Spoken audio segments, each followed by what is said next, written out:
Dita 6. Shërbimi i ditës dhe rritja e kishës.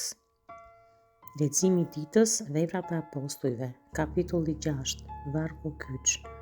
Prandaj vëllezër, kërkoni midis jush 7 burra me dëshmi të mirë të mbushur me frymën e shenjtë dhe me urtësi, të cilëve do t'ua besojmë këtë detyrë. Veprat, kapitulli 6, vargu 3, shpjegimi.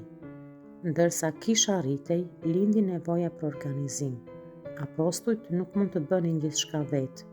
Ata zgjodhen 7 dhjakë shërbëtor për të kujdesur për nevojat praktike, si ushqimi për vejushat, që ata të fokusoheshin te lutja dhe fjala.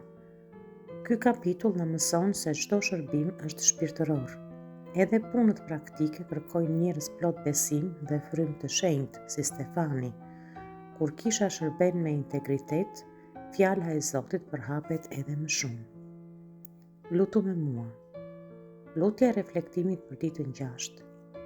O Atin, unë të falenderoj ty për çdo mundësi shërbimi që më jep.